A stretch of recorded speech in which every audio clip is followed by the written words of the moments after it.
ہم شیر اور چیتوں کے شکاری تھے، لیکن خوفناک چہروں والے مرد اور عورتوں کو رقص کرتے دیکھ کر ہمیں کچھ خوف محسوس ہو رہا تھا۔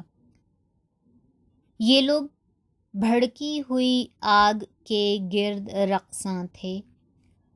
آگ کی سرخ روشنی جب ان کے جسموں پر پڑتی تو ہمیں کچھ ایسا محسوس ہوتا جیسے آتشی عفریت رقص کر رہی ہوں۔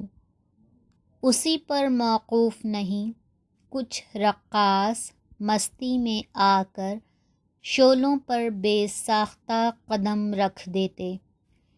یہ لوگ ایک دوسرے پر انگارے بھی اچھال رہے تھے۔ میں نے چپکے سے گالا سے پوچھا کہ کیا یہ لوگ جادوگر ہیں جن پر آگ کا اثر نہیں ہوتا، تو گالا نے مجھے بتایا کہ یہ کوئی عجوبہ نہیں ہے۔ ان لوگوں نے اپنے پورے بدن پر گینڈے کی چربی کا لیپ کر رکھا ہے، اور اس چربی پر آگ مطلق اثر نہیں کرتی۔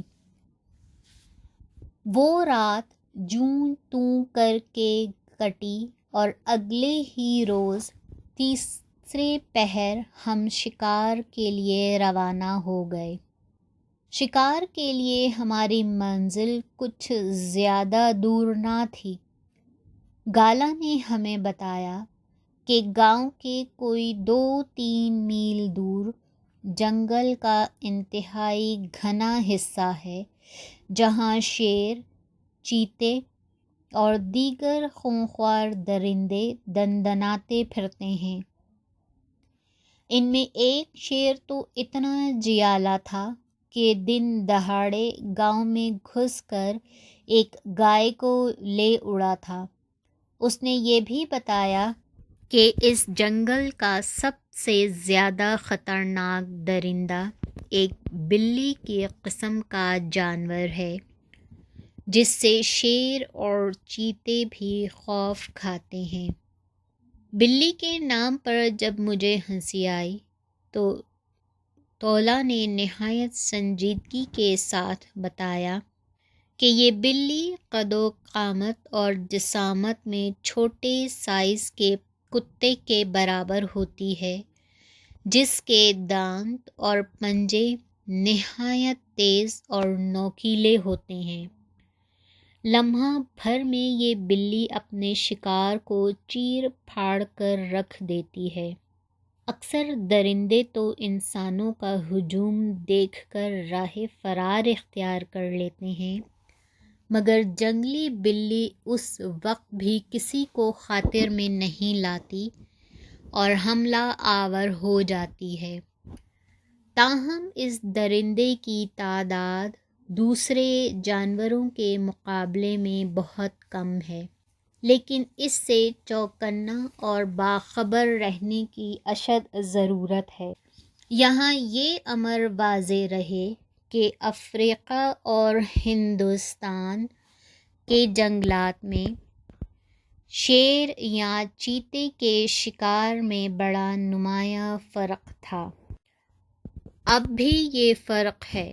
وہ اس طرح کہ سندر بن، نینی تال اور مالا گیری کے جنگلات کے سوا ہندوستان کے جنگلات میں خون خوار درندے بہت کم پائے جاتے ہیں، اور جو ہوتے ہیں وہ انسانوں کے خوف سے دن کے وقت بہت کم اپنی کمین گاہوں سے باہر نکلتے ہیں۔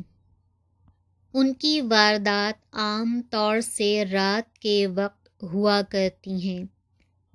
تاہم آج سے کوئی 70-80 سال پہلے افریقہ میں جنگل کے جنگل ان آدم خوروں سے بھرے ہوئے تھے، لہٰذا ان کا شکار دن میں کسی بھی وقت کیا جا سکتا تھا، خاص طور سے یوگنڈا، انگولا، ٹانگانیکا، کانگو، سوڈان، روہوٹچیا اور سرالیوں کے جنگلات میں شکار کے لیے دن کا وقت ہی مناسب تصور کیا جاتا تھا۔ غالباً یہی سبب تھا کہ نواب صاحب اس بات پر زور دے رہے تھے کہ شکار ابھی اور اسی وقت کیا جائے۔ اب یہ ہماری خوش قسمتی تھی کہ خود سردار مگرنڈا ہمارے ساتھ جانے کو تیار ہو گیا۔ اس نے کسی ناگہانی آفت سے نمٹنے کے لیے قبیلے کے کچھ نوجوانوں کو بھی اپنے ہمراہ لیا، جو اپنے نیزے اور بھالے لے کر ہمارے ساتھ ہی جیپوں پر سوار ہو گئے۔ ان کی کل تعداد 5 تھی۔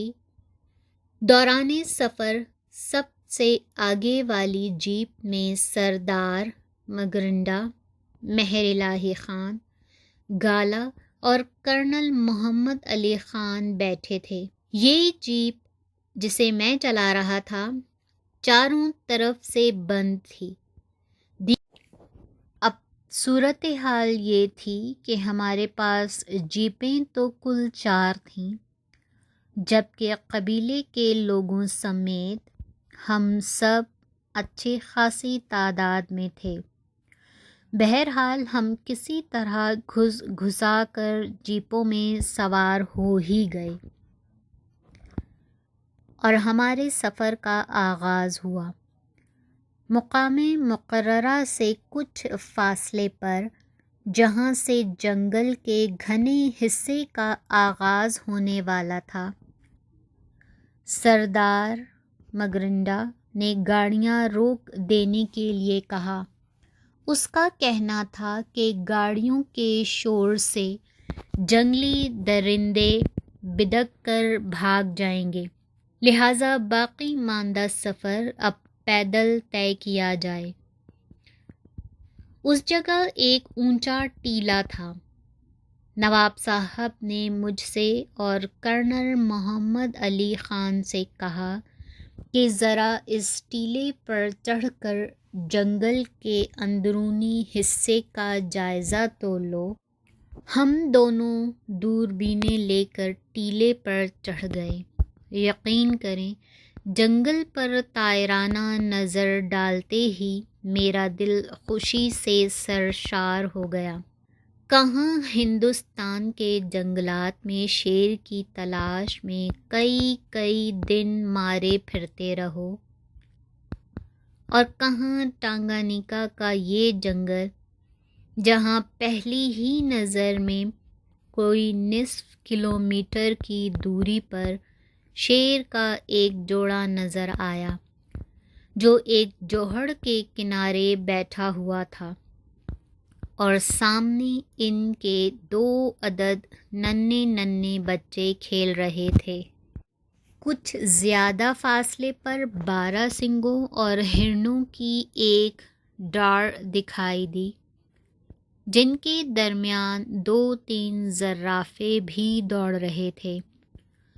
ہم نے مگرنڈا سے دریافت کیا کہ کیا ہم لوگ یہاں شیر کا شکار کرنے کے لیے کیا ترکیب اختیار کریں؟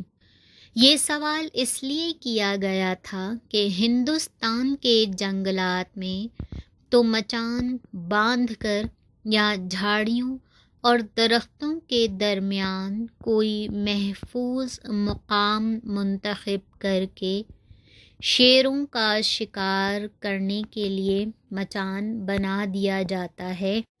ہم نے مگرنڈا سے دریافت کیا کہ ہم لوگ یہاں شیر کا شکار کرنے کے لیے کیا ترکیب اختیار کریں۔ یہ سوال اس لیے کیا گیا تھا کہ ہندوستان کے جنگلات میں تو مچان باندھ کر یا جھاڑیوں اور درختوں کے درمیان کوئی محفوظ مقام منتخب کر کے شیروں کا شکار کرنے کے لیے مچان بنا دیا جاتا ہے، جبکہ یہاں تو مچان باندھنے کا کوئی سوال ہی نہیں تھا۔ شیروں کا جوڑا سامنے ہی بڑے بے تکلفانہ انداز میں راز و نیاز میں مصروف تھا۔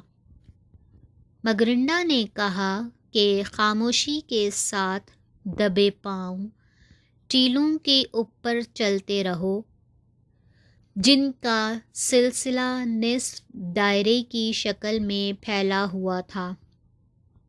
یہاں سے کچھ فاصلے پر ٹیلوں کی اترائی شروع ہوتی ہے جو عین وہاں پر ختم ہوگی جہاں شیر بیٹھے ہوئے تھے۔